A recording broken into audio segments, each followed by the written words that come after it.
नमस्कार, आदाब, सत श्री अकाल, जय श्री कृष्णा। कैसे हैं आप सभी लोग? उम्मीद करता हूं आप सभी लोग एकदम अच्छे हैं और सुव्यवस्थित तरीके से आप अपनी पढ़ाई कर रहे हैं।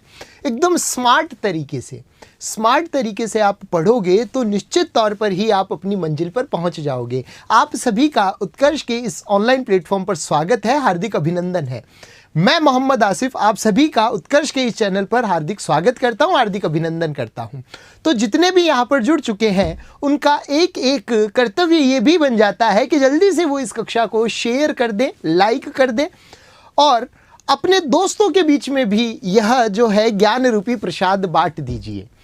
कल महाशिवरात्रि के दिन आपने प्रसाद खूब खाया होगा। अब ज्ञान रूपी प्रसाद को बांटने का भी जो जिम्मा है वो मेरे प्यारे प्यारे विद्यार्थियों को मैं दे रहा हूं कि इसे भी शेयर कर दीजिए और आगे बढ़ा दीजिए ताकि ज़्यादा से ज़्यादा लोग जो है इसे पढ़ पाए। तो दोस्तों, हम यहाँ पर एक पूरी की पूरी सीरीज जो लेकर आए हैं वो गवर्नर जनरल और वायसराय की लेकर आए हैं और हम देखेंगे कि किस प्रकार से गवर्नर जनरल और वायसराय जो रहे थे उनसे कैसे कैसे प्रश्न बनते हैं और कैसे कैसे तथ्यों के आधार पर हमें जो है वो प्रश्नों का सही उत्तर देना है।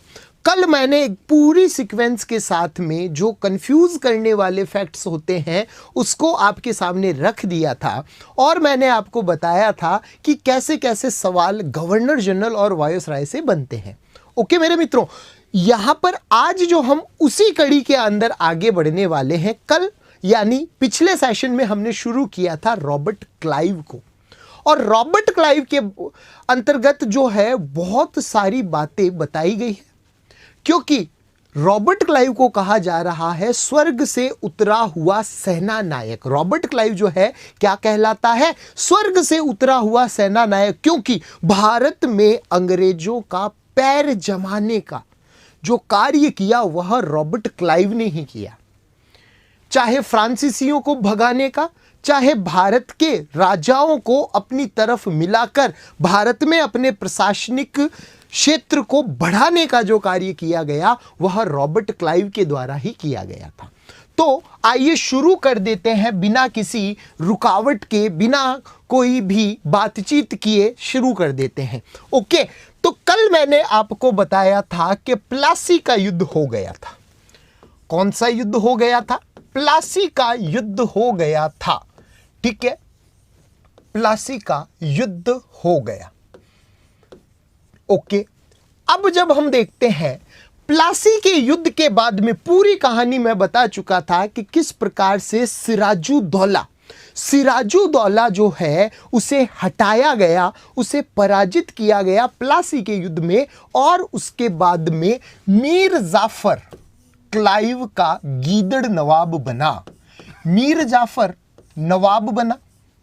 ठीक है, मीर जाफर नवाब बना और अंग्रेजों ने क्या किया? इससे धन की मांग की। अंग्रेजों के द्वारा क्या किया गया था? इससे धन की मांग की गई थी। किससे? मीर जाफर से। और इसने धन देने में असमर्थता दिखाई। इसने क्या किया? धन देने में असमर्थता दिखा दी। किसने?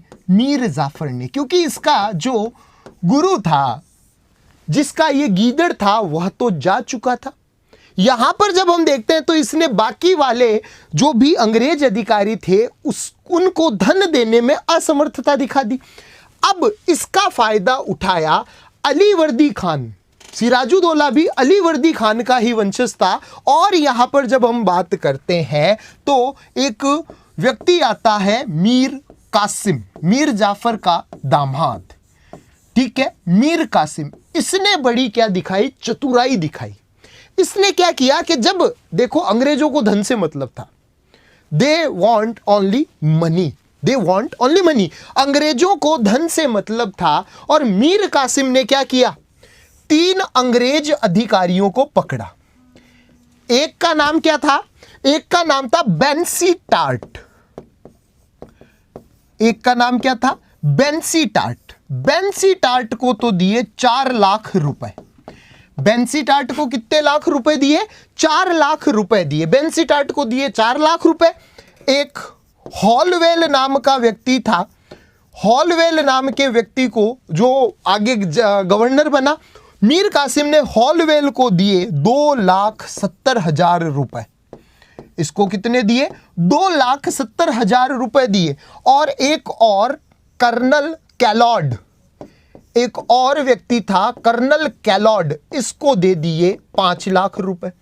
इसको दे दिए 5 लाख रुपए दे दिए। मतलब अंग्रेजों को इसने क्या कर लिया? अपनी ओर आकर्षित कर लिया। और धन देकर बंगाल का नवाब कौन बन गया? धन देकर बंगाल का नवाब बन गया मीर कासिम। धन देकर बंगाल का नवाब कौन बना? मीर कासिम जो था बंगाल का नवाब बन गया। Is that clear?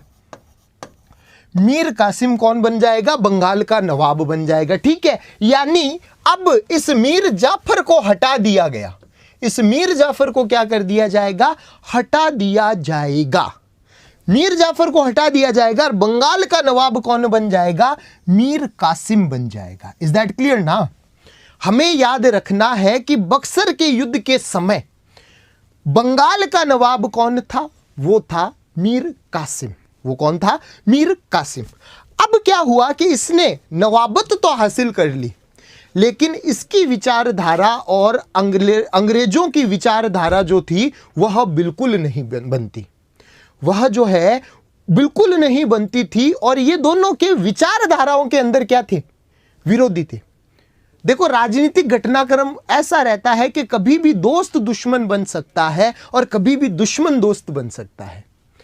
जब हम बात करें तो 1761 के आसपास इसी मीर कासिम पर मुगल बादशाह शाह आलम ने एक आक्रमण भी किया था, है ना? यहां पर आक्रमण भी करता है, बिहार को लेने के लिए आक्रमण भी करता है, लेकिन बाद में बक्सर के अंदर मीर कासिम और शाह आलम दोनों एक हो गए थे। तो कभी भी दुश्मन दोस्त बन सकता है और दोस्त दुश्मन बन सकता है। पता नहीं चलेगा किसी को भी कि एकदम से वक्त बदल जाएगा, जज्बात बदल जाएंगे, पता नहीं चलेगा। राजनीति चीज ही ऐसी है मेरे मित्रों, है ना? तो मीर कासिम क्या बन गया? यहां पर नवाब बन गया। बेंसीटाट को पैसा दिया, हॉलवेल को पैसा दिया, कर्नल कैलॉड को पैसा दिया, ठीक है, और ये बन जाएगा नवाब। अब क्या होगा? इसने धन देकर सबसे पहले मीर कासिम ने क्या किया? मीर कासिम ने अपनी राजधानी परिवर्तित कर दी। मीर कासिम ने अपनी राजधानी मुर्शिदाबाद से मुंगेर कर दी। राजधानी पहले बंगाल की कौन सी हुआ करती थी? मुर्शिदाबाद। और मुर्शिदाबाद से मुंगेर ले गया। ये राजधानी कहां पर ले गया? मुर्शिदाबाद से मुंगेर ले गया। समझ गए मेरी बात? मुर्शिदाबाद से कहां पर चली गई? मुंगेर। ये भी सवाल जो है, यही सवाल जब हम बात कर रहे हैं कई बार बना है कि मीर कासिम ने राजधानी मुर्शिदाबाद से कहां पर ट्रांसफर की। ठीक है ना? यहां पर जब हम देख रहे हैं तो ये राजधानी कहां से कहां लेकर जा रहा है? मुर्शिदाबाद से लेकर जा रहा है मुंगेर। अंग्रेज नाराज होना शुरू हो गए। फिर इसने क्या किया कि एक कासिम बाजार, इसने क्या किया था? कासिम बाजार की स्थापना की। कासिम बाजार की स्थापना की, ठीक है, कासिम बाजार की स्थापना की और अंग्रेजों को निरीक्षण करने की अनुमति नहीं दी। अंग्रेजों को निरीक्षण करने की अनुमति नहीं दी। निरीक्षण करने की अनुमति नहीं दी, ठीक है, जिससे भी क्या हो गया था? नाराज हो गए। ये देखिए, मैं सारी बात कर रहा हूं, ये सारी बात कर रहा हूं, डिटेल इसलिए कर रहा हूं क्योंकि बक्सर का युद्ध हमें अच्छे से समझना होगा। तभी बक्सर का युद्ध जब हमारे दिमाग के अंदर अच्छे से समझ में आ जाएगा, तब हम देखेंगे कि क्यों शाह आलम ने इलाहाबाद की संधि की, क्यों शुजाउद्दौला ने इलाहाबाद की दूसरी संधि की। जब बक्सर का युद्ध समझ में नहीं आएगा तो दिक्कत हो जाएगी, है ना? तो निरीक्षण करने की अनुमति नहीं दी कासिम बाजार की। भाई साहब, ये भी दिक्कत हो गई। ओके, अब क्या होगा, दोनों के बीच में तनातनी शुरू हो गई, कासिम और अंग्रेजों के मध्य। अंग्रेज क्या हो जाएंगे, नाराज हो जाएंगे। पुप्पा जी नाराज हो गए हैं, ये अंग्रेज पुप्पे जो थे वह नाराज हो गए हैं बुरी तरीके से। किससे, जवाई से, है ना। यहां पर किससे नाराज हो गए हैं, जवाई से पुप्पा जी नाराज हो चुके हैं, मीर कासिम से नाराज हो चुके हैं। और इसी कड़ी के अंदर 1763 में कासिम व अंग्रेजों के मध्य 3 युद्ध लड़े गए। ठीक है, अंग्रेजों के मध्य 3 युद्ध लड़े गए। कितने युद्ध लड़े गए, 3 युद्ध लड़े जाएंगे। ठीक है, यहां पर जब हम बात कर रहे हैं तो कासिम और अंग्रेजों के मध्य कितने युद्ध लड़े जाएंगे, 3 युद्ध लड़े जाएंगे। करवा का, गोरिया का और उधोनला का। कितने युद्ध हो जाएंगे, 3 युद्ध। देखो, सिर्फ बक्सर याद कर लेंगे तो हमें काम नहीं चलेगा। करवा का युद्ध, गोरिया का युद्ध, तीनों जो लड़े गए 1763 में लड़े गए, और उधोनला का युद्ध लड़ा गया।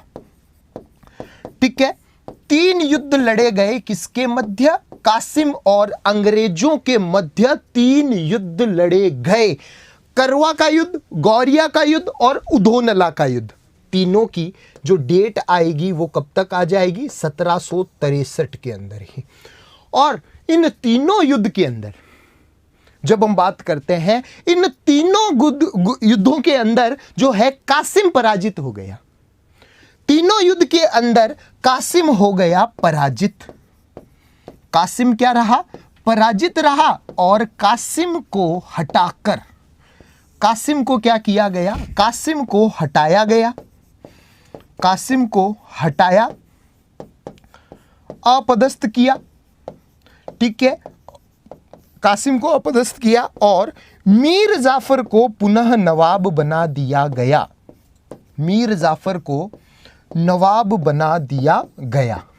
ठीक है, अब वापस कौन बन जाएगा, मीर जाफर नवाब बन जाएगा। जब ये 3 युद्ध कासिम हारा तो इसे क्या कर दिया गया, मीर जाफर को नवाब बना दिया गया। अब जो है भाई साहब, अब युद्ध होगा बक्सर का। देखो, पूरी पृष्ठभूमि मैंने आपको बताई है, पूरी पृष्ठभूमि बताई है कि किस प्रकार से कासिम जो है पराजित होता है और अपदस्थ कर देता है। ओके ना, ठीक है, ओके, उसको क्या कर देता है, अपदस्थ कर देता है। जाफर भाई साहब, ये गीदड़ वापस आ गया। क्लाइव इंग्लैंड बैठा बैठा सब कुछ जो है सुन रहा है। ठीक है, अब बस जाने की तैयारी हो रही है। क्लाइव के जो बैडिंग्स वगैरह जो है वह तैयार है। अब वो वापस क्या होगा, 65 के अंदर वापस बुलाया जाएगा जब बक्सर का युद्ध यह जीत जाएंगे। Is that clear. अब देखिए, अब हम पढ़ने में मजा आएगा हमें। कौन सा युद्ध, बक्सर का युद्ध। Most important war in Indian history. Okay, most important, भारतीय इतिहास का मील का पत्थर कहा जा सकता है। कौन सा, बक्सर का युद्ध। भारतीय इतिहास का मील का पत्थर कहा जा सकता है। बक्सर का युद्ध जो हुआ था 1764 में। कब हुआ था, 1764 के अंदर। Is that clear. बक्सर का युद्ध हुआ था 1764 के अंदर जो है यह युद्ध होगा। कैसे, अब देखिए, अपदस्थ बंगाल का नवाब कौन, अपदस्थ बंगाल का नवाब, बंगाल का नवाब कौन था, वह था मीर कासिम। कौन था, मीर कासिम। ठीक है, ये क्या करना चाहता था, अपने क्षेत्र को वापस लेना चाहता था। अपने क्षेत्र को ये क्या था, वापस लेना चाहता था। ठीक है, फिर जब हम देखते हैं तो ये जाकर क्या करेगा, अब ये अपनी सेना को क्या करेगा, वापस से, ठीक है, वापस से क्या करेगा, वापस से ये उनसे दोस्ती करेगा। जैसे 1761 के अंदर तो शाह आलम ने इसके ऊपर आक्रमण किया था, लेकिन ये वापस गया और इसने क्या किया, मुगल बादशाह शाह आलम को अपनी ओर मिला लिया। मुगल बादशाह कौन था? मुगल बादशाह शाह आलम को अपनी ओर मिला लिया। ठीक है, मुगल बादशाह मिल गया। अब देखना यहां पर एक सेटलमेंट किंग आएगा, सेटलमेंट किंग आएगा भाई साहब। ठीक है, अपनी तरफ से कोई उपाधि नहीं दे रहा हूं, ठीक है, समझाने के लिए ऐसे शब्दों का उपयोग कर रहा हूं क्योंकि मेरे विद्यार्थी जो है मुझे पता है कि किस अंदाज में समझ जाते हैं। एक भाई साहब सेटलमेंट किंग आएगा जिसका नाम था सुजाउदौला। क्योंकि सुजाउदौला जो था ना मेरे भाई, 1761 के अंदर, 1761 के अंदर जो है पानीपत का तीसरा युद्ध हुआ था मराठों तथा अहमद शाह अब्दाली के मध्य। मराठों तथा अहमद शाह अब्दाली के मध्य जब युद्ध हुआ था तब इस अवध के नवाब सुजाउदौला ने, इसको हम एक बात कह रहे हैं सेटलमेंट किंग, लेकिन कई बार सेटलमेंट करने के चक्कर में जो है ना खुद की जमीनें भी खिसक जाती है, और यही हुआ इस सुजाउदौला के साथ। यह सेटलमेंट किंग क्योंकि जोश में आया हुआ था ना, इसने अहमद शाह अब्दाली का क्या दिया था? साथ दिया था। तो हर जगह पंचायत कर रहा था, हर जगह पंचायती कर रहा था, और यहां पर भी यह पंचायती करने आएगा। यहां पर यह जब पंचायती करने आएगा तो यह किसका साथ देगा? यह अवध का नवाब जो है, अवध का नवाब सुजाउदौला भी शाह आलम तथा मीर कासिम के साथ में जुड़ जाएगा, और तीनों ने मिलकर क्या बना ली? तीनों ने मिलकर क्या बना ली? एक संयुक्त सेना बना ली। तीनों ने मिलकर कौन सी सेना बना ली? संयुक्त सेना बना ली। और सामने कौन थे? ये सामने हो जाएंगे अंग्रेज। सामने कौन हो जाएंगे? अंग्रेज हो जाएंगे। और इनका प्रतिनिधित्व कर रहा था हेक्टर मुनरो। इनका प्रतिनिधित्व कौन कर रहा था? हेक्टर मुनरो इनका प्रतिनिधित्व कर रहा था। ठीक है, जो है वो कौन कर रहा था? हेक्टर मुनरो प्रतिनिधित्व कर रहा था। भाई साहब यहां पर सामने 3 और आगे 1। बहुत ना इंसाफी है रे। पर ना इंसाफी तो ये करेंगे क्योंकि इनके पास में एक सोच थी। ये लड़ते थे पारंपरिक तरीकों से और ये लड़ते थे आधुनिक तरीकों से। इनके पास में बंदूकें थी, इनके पास में भी थी, लेकिन आउटडेटेड थी। इनके पास आउटडेटेड थी। देखिए जितना हम यहां पर बात करें कि जिसके पास जितना अपडेशन होगा वो उतना ही आगे जाएगा। आपको भी मैं यही कह रहा हूं, आप भी पढ़ाई के अंदर अपडेट रहें, ज्यादा से ज्यादा अपडेशन देखें। आप भी पढ़ाई के अंदर अपडेट रहें, और अपडेट रहोगे तो अच्छे से अच्छा परफॉर्मेंस दे पाओगे।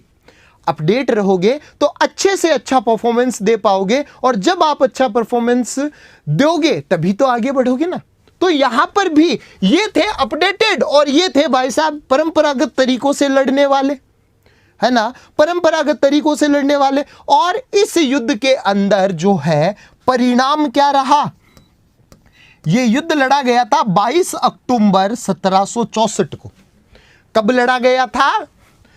22 अक्टूबर 1764 को। 22 अक्टूबर 1764 को यह युद्ध लड़ा गया, और परिणाम यह रहा भाई साहब, अंग्रेज जीत गए। सामने 3 थे, सामने 3 थे और इधर 1 थे, फिर भी इसके अंदर अंग्रेज जीत गए। इस युद्ध के अंदर कौन जीते? अंग्रेज जीत गए। ठीक है, इस युद्ध के अंदर कौन जीत जाएंगे? अंग्रेज जीत जाएंगे। ओके ना, अंग्रेज जीत गए। अब फ्रंट फुट के ऊपर कौन है? जो जीतेगा वही सिकंदर, जो जीता वही सिकंदर मेरे भाई। ओके, और अंग्रेजों की क्या हो जाएगी? जीत हो जाएगी। और अब ये क्या करेंगे? अपने हिसाब से संधियां करेंगे। अंग्रेज क्या करेंगे? अपने हिसाब से संधियां करेंगे। और इसी बीच होती है 1765 में रॉबर्ट क्लाइव की वापसी।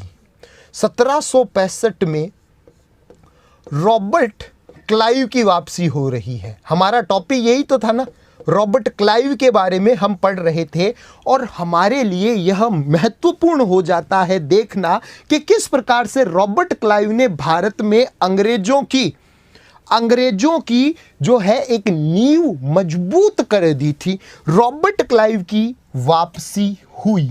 रॉबर्ट क्लाइव की क्या हुई? वापसी हुई। और ये सारे बैकफुट के ऊपर बैठे थे। कौन? सारे के सारे बैकफुट के ऊपर बैठे थे। मीर कासिम पूर्ण रूप से राजनीति खत्म हो चुकी थी।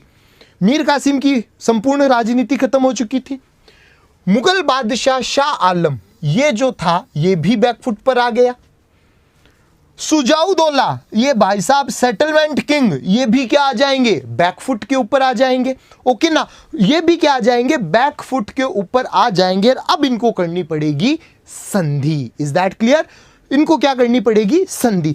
एग्जैक्ट ये कब आया? ये आया था मई 1765 के अंदर। ठीक है, मई 1765 के अंदर यह वापस आ गया था। रॉबर्ट क्लाइव की हो गई वापसी।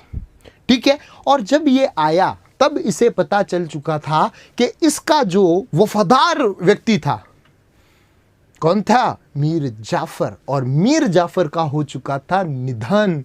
मीर जाफर का क्या हो चुका था? निधन हो चुका था। Is that clear? ठीक है, अब हम पूरी आगे की गणित देखते हैं कि क्या क्या कार्य होगा इस युद्ध के अंदर। 22 अक्टूबर को तो जो अंग्रेज जीत जाएंगे। ठीक है, यहां पर जब हम देखें तो अंग्रेज यहां पर जीत जाएंगे। ठीक है, और इनको क्या हो जाएगा? आगे की तरफ जो है, आगे की तरफ इनका मार्ग प्रशस्त हो जाएगा। Is that clear? देख लीजिए, फिर आगे बढ़ते हैं। ओके, 1700 में आ गया कौन? Robert Clive. अब देखिए, अब इस वक्त 1765 के अंदर नवाब कौन था वो देख लीजिए। सबसे पहले देखना 5 फरवरी 1765 में। कब? 5 फरवरी 1765 को मीर जाफर मारा गया। ये क्या हो गया? मीर जाफर मारा गया। ठीक है, मीर जाफर मारा गया, मतलब मारा भी नहीं कहेंगे, मर गया कह सकते हैं। ठीक है, ये क्या हो गया था? मर गया, इसका निधन हो गया। Is that clear? इसका क्या हो गया था? निधन हो गया। और मीर जाफर का बेटा नजमुद्दौला, बेटा नजमुद्दौला क्या बनेगा? मीर जाफर का बेटा नजमुद्दौला बंगाल का नवाब बनाया गया। नजमुद्दौला बंगाल का नवाब बनाया गया। ठीक है, यानी 1765 के अंदर जो बंगाल का नवाब था उसका नाम क्या था? नजमुद्दौला। Is that clear? मई के अंदर आता है भाई साहब क्लाइव। मई के अंदर कौन आता है? क्लाइव आता है। Is that clear? मई के अंदर कौन आ जाएगा? क्लाइव आ जाएगा। अब भाई साहब पूरा का पूरा गेम शुरू होगा, है ना? यहां पर पूरा का पूरा गेम शुरू होगा। और यहां पर जब हम देखते हैं, सबसे पहले आएगी इलाहाबाद की संधि।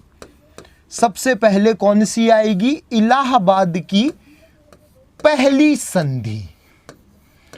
कौन सी? इलाहाबाद की पहली संधि। देखिए, इलाहाबाद बड़ा ही महत्वपूर्ण रहेगा हर जगह पर, है ना? हर जगह पर इलाहाबाद जो है वो बड़ा ही महत्वपूर्ण रहेगा। अंग्रेजों को जो इलाका प्राप्त हुआ वो इलाहाबाद की संधि से हुआ। 1857 के अंदर महारानी विक्टोरिया का जो पत्र पढ़ा गया था वो इलाहाबाद से पढ़ा गया था। ओके, वो इलाहाबाद से पढ़ा गया था। अब जब हम देखते हैं यहां पर भी जो है इलाहाबाद के अंदर ही संधि की गई थी। Is that clear? अब देखिए, इलाहाबाद की ये जो पहली संधि हुई, यह हुई 12 अगस्त 1765 को। इलाहाबाद की पहली संधि कब हुई? 12 अगस्त 1765 को। ठीक है, किस किस के बीच में हुई? मुगल बादशाह। अब देखो, मुगलों की हालत अब खराब होने वाली है। अभी तक तो ये कैसे जैसे करके सरवाइव कर रहे थे, अब जो है इनकी हालत खराब होने वाली है। मुगल बादशाह शाह आलम, जिसे हम शाह आलम द्वितीय भी कहेंगे। द्वितीय क्यों कहेंगे? क्योंकि ऑलरेडी औरंगजेब का बेटा बहादुर शाह प्रथम जो था वह शाह आलम प्रथम बन चुका था। ठीक है, मुगल बादशाह शाह आलम प्लस इधर होगा रॉबर्ट क्लाइव। इधर कौन होगा? रॉबर्ट क्लाइव होगा, जो बंगाल का गवर्नर बनकर वापस आया। Is that clear? अब देखो सवाल कहां से निकल कर आएगा। सवाल ये निकल कर आएगा कि इलाहाबाद की पहली संधि कहां हुई थी। ठीक है, इलाहाबाद की पहली संधि कहां हुई थी? तो कहां नहीं, कब हुई थी? तो इलाहाबाद की पहली संधि कब हुई थी? 12 अगस्त 1765 को हुई। 12 अगस्त 1765 को हुई, शाह आलम और रॉबर्ट क्लाइव के बीच में हुई।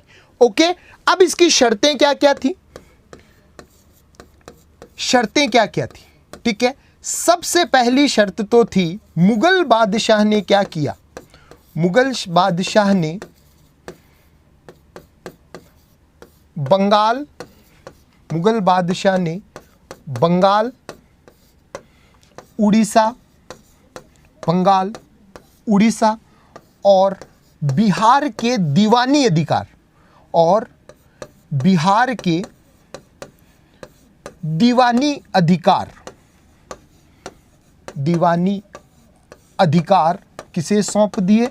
बिहार के जो दीवानी अधिकार अंग्रेजों को सौंप दिए। यानी पहला यही था कि दीवानी जो है वो अंग्रेजों को सौंप दिए, यानी ईस्ट इंडिया कंपनी को सौंप दिया। ईस्ट इंडिया कंपनी को सौंप दिया। ठीक है, जो सबसे बड़ी बात थी। इसीलिए तो बक्सर के युद्ध को क्या कहा गया? इसीलिए बक्सर के युद्ध को क्या कहा गया? मील का पत्थर कहा गया। ठीक है, फिर देखिए कंपनी ने क्या किया? अवध के नवाब से, अवध के नवाब से कड़ा और मणिकपुर, जगह थी कड़ा व मणिकपुर, अवध के नवाब से कड़ा व मणिकपुर छीन कर मुगल बादशाह को दे दिए। मुगल बादशाह को दिए, मतलब अब कड़ा और मणिकपुर किसके पास में आ जाएगा? मुगल बादशाह के पास में आ जाएगा। ठीक है, नजमुद्दीन को, ये था ना नजमुद्दौला या नजमुद्दीन, ठीक है, और नजमुद्दौला को क्या कर दिया गया? नजमुद्दौला को बंगाल का नवाब, नजमुद्दौला को बंगाल का नवाब स्वीकार करवा दिया गया। बंगाल का नवाब स्वीकार करवाया गया। ठीक है, और मुगल बादशाह को क्या कर दिया गया? 26 लाख रुपए वार्षिक, 26 लाख रुपए वार्षिक के ऊपर क्या कर दिया गया? पेंशन पर भेज दिया गया। अरे भाई साहब, जो मुगल हिंदुस्तान के राजा बने बैठे थे, बादशाह बने बैठे थे, उनको क्या कर दिया गया? उनको पेंशन पर भेज दिया गया कि भैया देखो हमारे काम में पंचायती मत करना, 26 लाख रुपए लो, 26 लाख रुपए वार्षिक लो और हमें हमारे अंदाज में कार्य करने दो। तो सबसे बड़ी बात क्या थी? मुगल बादशाह को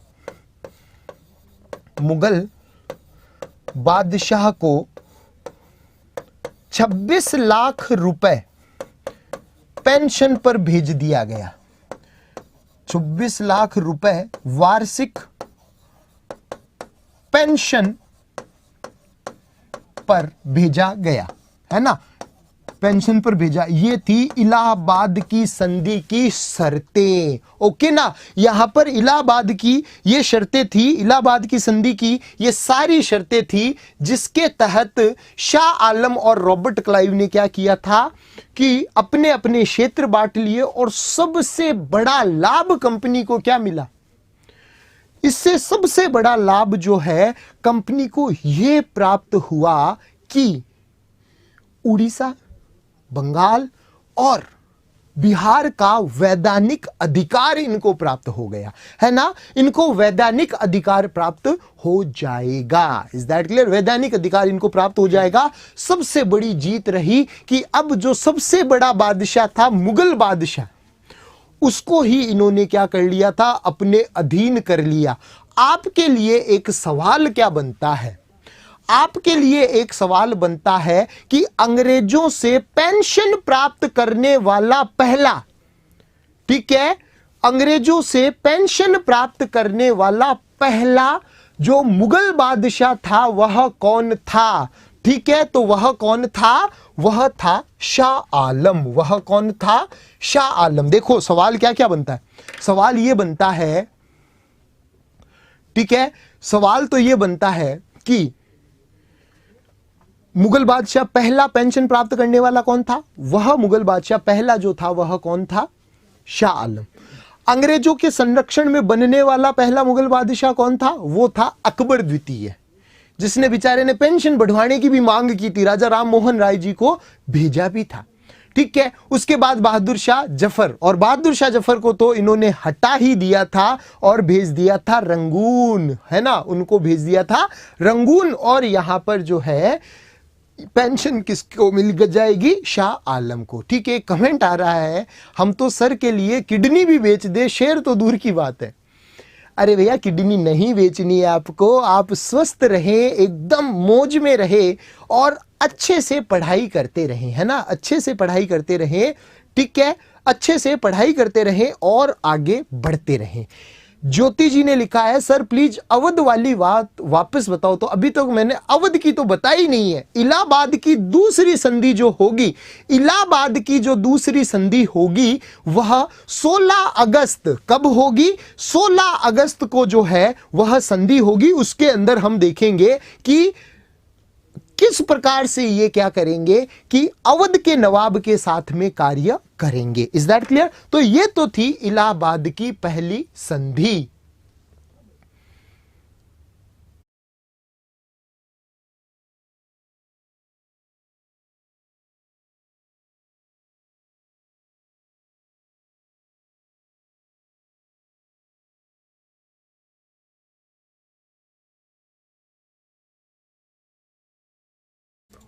ओके, ठीक है, विभिन्न कमेंट आ रहे हैं सर ये कर दीजिए वो कर दीजिए। ठीक है, सब कुछ हो जाएगा भैया, हम जो भी कर रहे हैं वो तो पढ़ लीजिए कृपा करके। हिस्ट्री और ज्योग्राफी का इंडिविजुअल बैच स्टार्ट कर दीजिए, तो हिस्ट्री तो पढ़ लीजिए भाई, कोई दिक्कत नहीं है, आपको किसी भी प्रकार की दिक्कत नहीं आने वाली है। Is that clear? ओके, ठीक है, आगे बढ़ते हैं। अरे कहाँ चले गए? आपको दिखाने के लिए जो है थोड़ा सा हम भी पानी पी लेते हैं ना भाई। ओके, अब देखिए क्या होगा। अब होगा रॉबर्ट क्लाइव क्या करेगा? इलाहाबाद की दूसरी संधि करेगा। रॉबर्ट क्लाइव क्या करेगा? इलाहाबाद की दूसरी संधि, इलाहाबाद की दूसरी संधि करेगा रॉबर्ट क्लाइव। किसके साथ करेगा? ये होगी अवध। देखिए अवध पुराना नाम है लखनऊ का। लखनऊ को किस नाम से जाने जाते थे?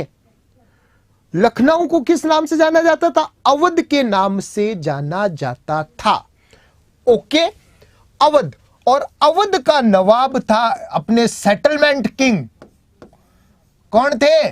सुजाउद्दौला। अवध के नवाब कौन थे? सुजाउद्दौला। लेकिन यहां थोड़ा सा सेटलमेंट भारी पड़ गया भाई, यहां पर थोड़ा सा सेटलमेंट भारी पड़ गया। ठीक है, यहां सेटलमेंट जो है भारी पड़ गया और नवाब सुजाउद्दौला को क्या करना पड़ा? बहुत ज्यादा हानि उठानी पड़ी। इधर कौन हो जाएगा? रॉबर्ट क्लाइव हो जाएगा। इधर कौन हो जाएगा? Robert Clive.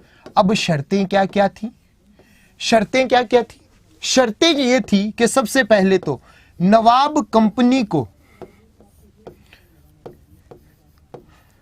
नवाब कंपनी को जो है क्षतिपूर्ति का हर्जाना देगा। ठीक है, नवाब कंपनी को 50 लाख रुपए, कितने रुपए? 50 लाख रुपए क्षतिपूर्ति देगा। ठीक है भाई साहब, 50 लाख रुपए की चपत लग गई। नवाब क्या करेगा? क्षतिपूर्ति देगा। Is that clear? क्षतिपूर्ति देगा, ये पहली बात थी। फिर जो पहली संधि में आई, अवध से कड़ा और मणिकपुर छीन लिए गए। कड़ा व मणिकपुर क्या कर लिए गए थे, छीन लिए गए। ठीक है, और ये सारे छीन कर जो दे दिए गए थे वह किसको दे दिए गए, वह छीनकर मुगलों को दे दिए गए। ठीक है, बनारस और गाजीपुर, यहां पर जब हम देखते हैं बनारस और गाजीपुर की जागीर जो है राजा बलवंत सिंह को दे दी गई, है ना। यहां पर देखिए, गौर करना मेरे मित्रों, काफी बच्चे गाजीपुर से भी यहां पर जुड़े हुए हैं, वो लिख रहे थे कि मिर्जापुर से सलाम, गाजीपुर से सलाम। तो गाजीपुर व बनारस की जागीर किसे दे दी गई, राजा बलवंत सिंह को दे दी गई। जागीर राजा बलवंत सिंह को दे दी गई, यह भी उसके शर्तों के अंदर शामिल था। बलवंत सिंह जी को दे दी गई, बलवंत सिंह जी को दे दी गई। ओके, ये भी उसके अंदर शामिल था कि बलवंत सिंह जी को दे दी गई थी। और नवाब को यह कथन था कि अब अगर नवाब को अपनी सुरक्षा करवानी है, अपनी सीमाओं की सुरक्षा करवानी है, तो उन्हें क्या करना पड़ेगा, अंग्रेजों को भुगतान करना पड़ेगा। अंग्रेजों को क्या करना पड़ेगा, भुगतान करना पड़ेगा। ठीक है ना, ओके, ठीक है, ठीक है। क्या करना पड़ेगा, नवाब को अपनी सीमाओं की सुरक्षा हेतु, अपनी सीमाओं की सुरक्षा हेतु, सीमाओं की सुरक्षा हेतु भुगतान करना होगा, सीमाओं की सुरक्षा हेतु भुगतान करना होगा। ठीक है, ये थी संधि। और इसके तहत जब हम बात करते हैं, इस संधि के तहत क्या कर दिया गया था कि इलाहाबाद की संधि के तहत मुगल बादशाह को भी अपने अधीन कर लिया गया और सुजाउदौला को भी क्या कर लिया गया, अपने अधीन कर लिया गया। Is that clear. बंगाल इनके पास आ गया था क्योंकि इन्होंने अपने पपेट नजमुद्दौला को क्या कर दिया था, नजमुद्दौला को इन्होंने क्या कर दिया था, अपना नवाब बनवा दिया था। Is that clear. इन्होंने अपना नवाब बनवा दिया था। ठीक है, देखिए कई बच्चे जो है यहां पर,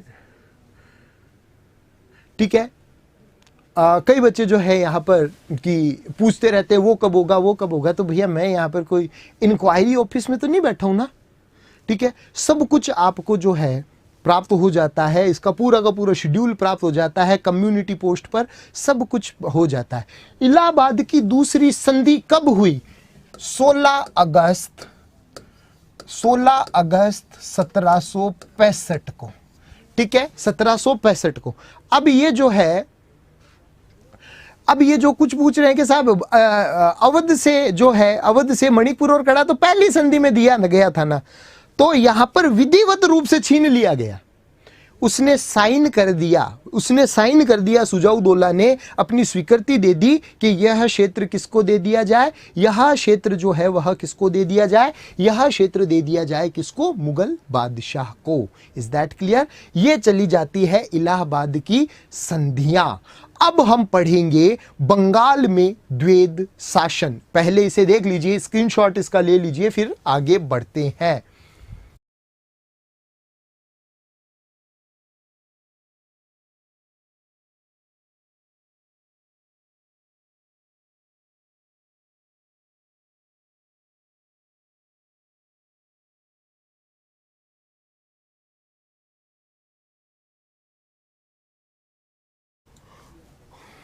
ओके, बलवंत सिंह जी जो थे वह अपदस्थ शासक थे। देखिए गौर कीजिएगा, यहां पर पूछा है कि बलवंत सिंह जी कहां के शासक थे।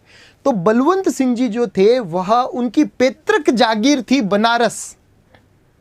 बनारस और ये जो गाजीपुर है उनकी पैतृक जागीर थी, लेकिन उनसे यह छीन ली गई थी। उन्होंने कोशिश की अंग्रेजों के साथ में, जब हम देखें तो अंग्रेजों के साथ में बातचीत करके वह जागीर अपनी वापस उन्होंने क्या कर ली थी, प्राप्त कर ली थी। अंग्रेजों ने जो है वो प्राप्त कर ली थी। अंग्रेजों को कर मुक्त व्यापार करने का मौका तो फर्रुख शेर ने दे दिया था। 1717 के अंदर ही मिल चुका था। अब तो इनको पूर्ण रूप से क्या प्राप्त हो गया है? अब तो इनको पूर्ण रूप से क्या हो गया है? बंगाल प्राप्त हो गया है। अब देखिएगा, अब हम पढ़ते हैं बंगाल में द्वैध शासन। ठीक है, बंगाल में द्वैध शासन, कई सारे सवाल यहां से बनकर आते हैं।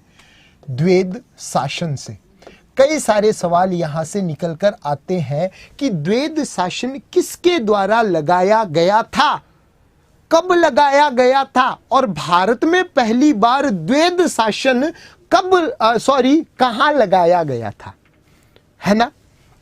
तो देखिए, द्वैध शासन का मतलब भी हमें समझना पड़ेगा और बंगाल में किस प्रकार से। इसके लिए आप देखिए, दो अधिकार समझिए, आप दो अधिकार समझिए। एक अधिकार तो होता है दीवानी का अधिकार, दीवानी अधिकार। एक अधिकार कौन सा होता है? दीवानी अधिकार, जिसके अंदर राजस्व वाला मामला आ जाता है।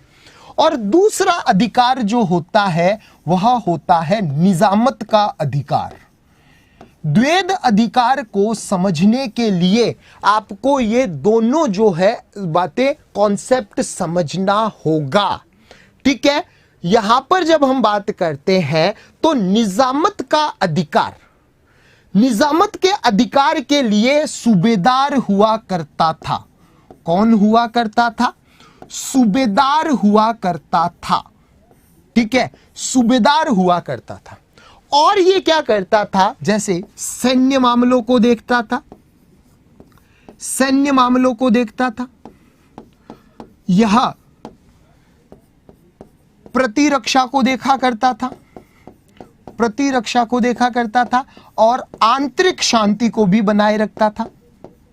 यानी जब हम बात कर रहे हैं, कुल मिलाकर प्रशासन, प्रशासन को देखने का काम कौन कर रहा था? सूबेदार कर रहा था। और यह अधिकार क्या कहलाता था? निजामत का अधिकार कहलाता था, जो हुआ करता था बंगाल के नवाब के पास।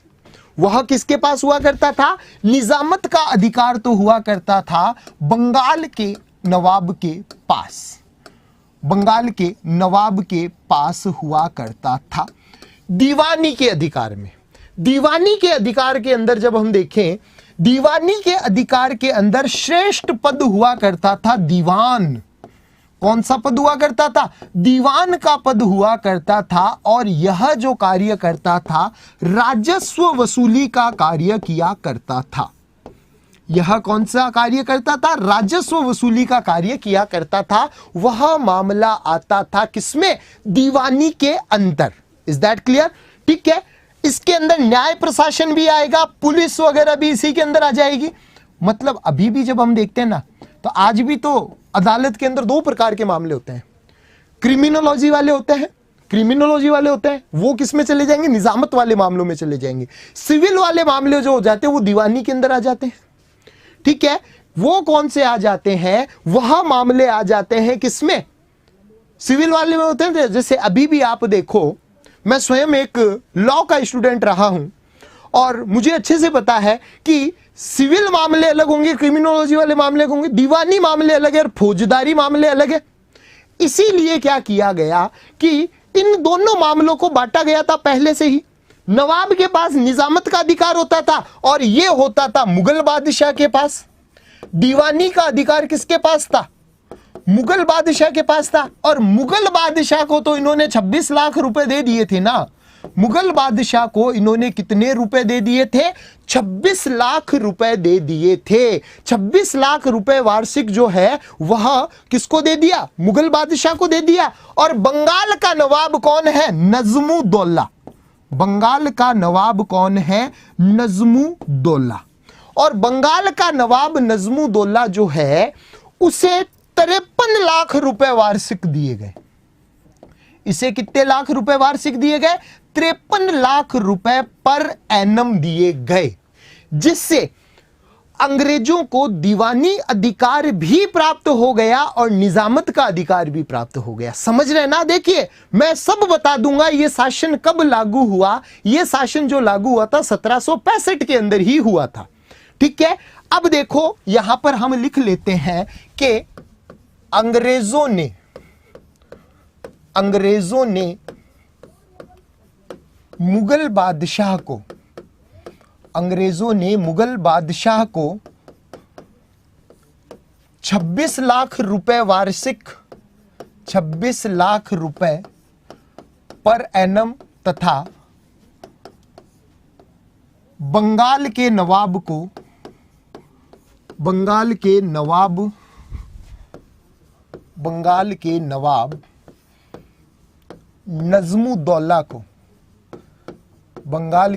नजमुद्दौला को 53 लाख कितने रुपए दिए गए? 53 लाख पर एनम देकर मुगलों से तो दीवानी का अधिकार प्राप्त कर लिया, दीवानी का व निजामत का अधिकार प्राप्त कर लिया। मुगलों से तो दीवानी का और नवाब से किसका? निजामत का अधिकार प्राप्त कर लिया। ठीक है, अब ये आसानी से क्या करेंगे? आसानी से ये क्या कर पाएंगे? यह प्राप्त कर पाएंगे, द्वैध शासन लगाएंगे। अब ये क्या लगाएंगे? द्वैध शासन लगाएंगे। जब इन्हें दीवानी का और निजामत का, जब इन्हें दोनों का जो है दीवानी का और निजामत का अधिकार प्राप्त हो गया, तब क्या होगा? ये द्वैध शासन लगाएंगे। ठीक है, अब 1765 में दोनों अधिकार प्राप्त होने पर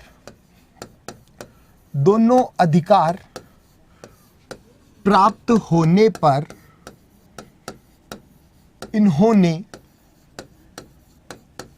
बंगाल में द्वैध शासन लगाया। इन्होंने बंगाल में क्या की? बंगाल में द्वैध शासन लगाया।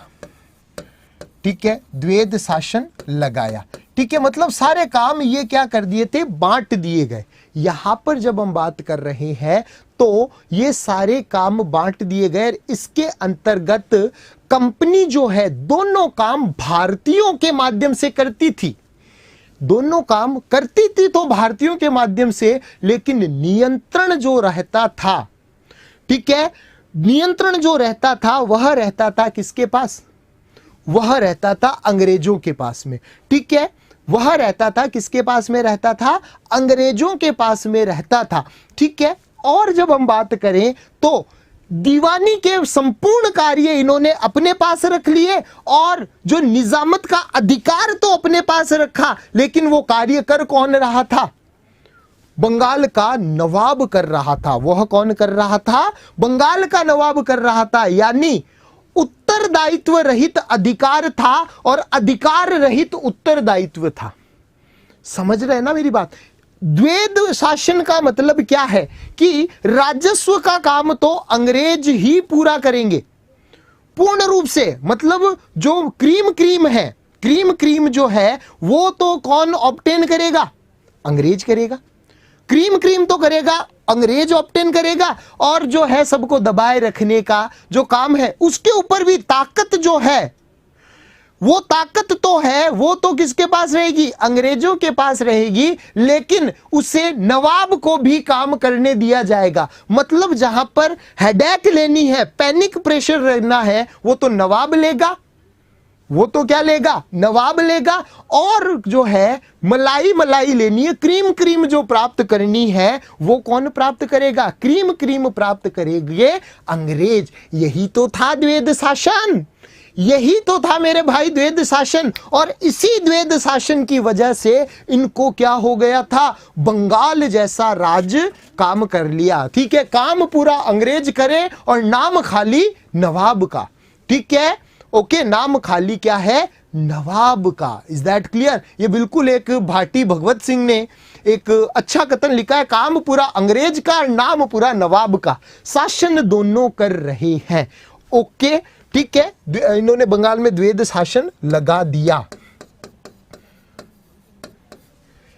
इसके अंतर्गत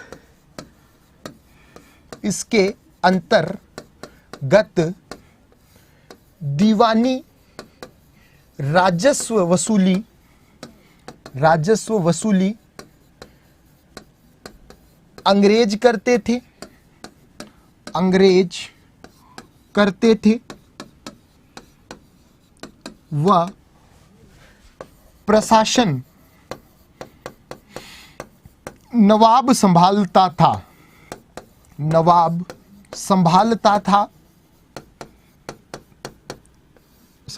था। हालांकि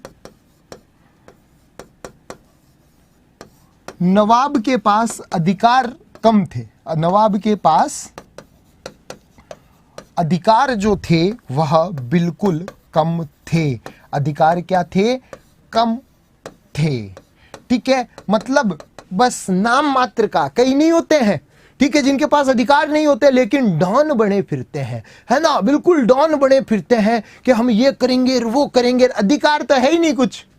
ठीक है, अब देखो कई बार जब चुनाव होते हैं तो भावी प्रत्याशी बहुत नमस्कार करके घूमते हैं, एक ऐसी फोटो, बिल्कुल एक ऐसी फोटो खिंचवाएंगे, ठीक है, बैनर पर लगाएंगे, ठीक है, युवा पद प्रत्याशी को ये करो वो करो, ठीक है, और अधिकार कुछ नहीं है, जाकर वोट मांग रहे हैं, उनके घर पर उनकी नहीं चल रही है, घर वाले पूरा वोट नहीं दे रहे, ठीक है, घर वाले जो है वो भी उसको पूरा वोट नहीं दे रहे हैं, फिर भी वह क्या करते रहते हैं? अधिकार। तो नवाब की भी यही हालत थी, नाम मात्र का शासक था, नाम मात्र का प्रशासन संभाल रहा था, लेकिन नाम मात्र का प्रशासन संभाल रहा था, परंतु सारे अधिकार तो कौन ले बैठा था? सारे अधिकार जो ले बैठा था वो तो कौन ले बैठा था? अंग्रेज ले बैठा था। ठीक है, तो भाई पूछ तो सही, तो भाई पूछ तो लो, सर कुछ पूछना है, एक ही जो है, ठीक है, एक ही एक सवाल जो है आप दे रहे हो, सिर्फ पूछोगे सब्जेक्ट के रिलेटेड, है ना। कई सारे कमेंट में यहां पर देखता हूं कि वो क्या करते रहते हैं, यहां पर भी कुछ नेतागिरी करते रहते हैं। तो नेतागिरी नहीं करने भाई, कौन कहां से है, क्या करना है, पढ़ लो ना, सब भारत से है ना, सब भारत से है, सिर्फ आप पढ़ लो, सब चीजों को आप भली भांति प्रकार से पढ़ोगे, अच्छे से उन्हें देखोगे, तभी तो आप आगे बढ़ पाओगे, है ना। इसका स्क्रीनशॉट ले लो, लिखने की अभी फिलहाल आवश्यकता नहीं है। ओके, ठीक है, तो यहां पर द्वैध शासन की क्या हो गई थी? शुरुआत हो गई। अब द्वैध शासन के कई प्रकार के दुष्प्रभाव देखने को मिले। ठीक है, जैसे इतना भ्रष्टाचार बढ़ गया, ईस्ट इंडिया कंपनी के जो लोग थे वो ही भ्रष्टाचार करने लग गए, वो ही क्या करने लग गए थे? भ्रष्टाचार करने लग गए थे, और संपूर्ण बंगाल में अराजकता फैल गई। संपूर्ण बंगाल के अंदर क्या हो गई थी? अराजकता फैल गई थी, और भ्रष्टाचार और भय का माहौल जो था वह क्या था? फैल गया। ठीक है, फैल गया। पूरे बंगाल के अंदर क्या हो गए थे? पूरे बंगाल के अंदर जो है अराजकता का माहौल फैल गया था। ठीक है, तो हम कह सकते हैं द्वैध शासन से, ठीक है, द्वैध शासन से समूचे बंगाल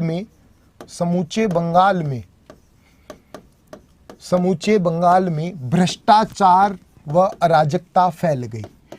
ठीक है, भ्रष्टाचार व अराजकता फैल गई थी। ठीक है, वाणिज्य नष्ट हो गए, वाणिज्य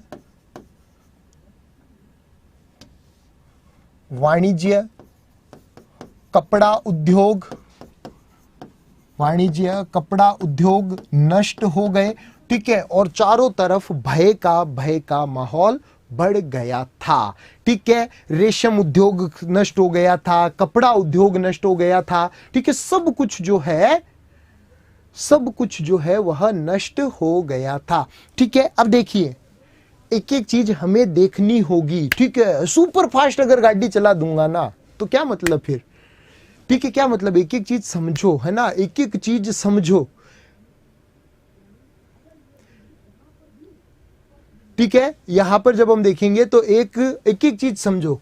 ठीक, भ्रष्टाचार फैल गया था, याद रखने के लिए लिखा है, देखो लिखा हुआ होता है ना तो वो हमेशा आपको, ठीक है, यहां पर हम जब आप देखेंगे तो यहां पर क्या होता है, एक एक जो लिखा हुआ होता है वो अच्छे से समझ में आता है। ठीक है। हाँ बिल्कुल, बंगाल जल रहा था, है ना, बिल्कुल बंगाल जंग रहा था। समय हो चुका है, चलो बिल्कुल। अब देखिए, अब जब हम पढ़ेंगे ना, तो अब दिन के 3 से 4 हम गवर्नर जनरल देखेंगे। 3 से 4 जो है गवर्नर जनरल देखेंगे और उसके अनुसार ही आगे चलेंगे। ओके ना, ठीक है। किसी को ये लाइन पसंद नहीं आई तो भैया मत लिखना, ठीक है। किसी को ये लाइन पसंद नहीं आई तो मत लिखिए, कोई दिक्कत नहीं है। ओके दोस्तों, तो यहां पर वक्त हो चला है, समय हो चला है, क्योंकि अब हम जो आगे पढ़ने वाले हैं वॉरेन हेस्टिंग्स से पढ़ेंगे और एक एक लाइन वाइज ही पढ़ेंगे। क्योंकि देखो यहां पर समय देने का इसलिए मतलब था क्योंकि अंग्रेजों की नींव कैसे रखी गई वह हम जो है पता कर लेवे कि उनकी नींव कैसी रखी गई थी। Is that clear?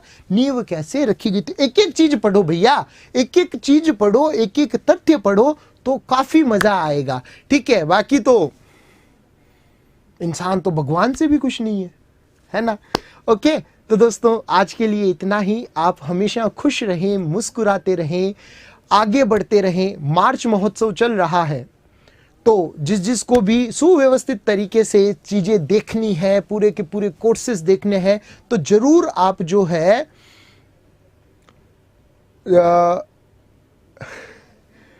जरूर आप ऐप के अंदर भी आए, वहां से कोर्सेज लें और अपने हिसाब से पढ़ें। ओके दोस्तों, तो मिलते हैं अगले सेशन में, जहां पर अब हम 4 से 5 रोज के गवर्नर जनरल पढ़ेंगे और जल्द से जल्द इसको हम जो है पूरा करेंगे। तो दोस्तों मिलते हैं अगली कड़ी में। हंसते रहिए, मुस्कुराते रहिए और यूं ही सिलेबस के अकॉर्डिंग जो है पढ़ते रहिए। एक कमेंट देख रहा हूं, सर जी राम राम ले लो, तो आप सभी का शुक्रिया। राम राम, आदाब, सभी को सत श्री अकाल, सभी को राम राम। मैंने सबका ले लिया है, ठीक है। अब आगे की क्लासें भी लेनी है। आपसे विदा लेता हूं, धन्यवाद। जय हिंद, जय भारत।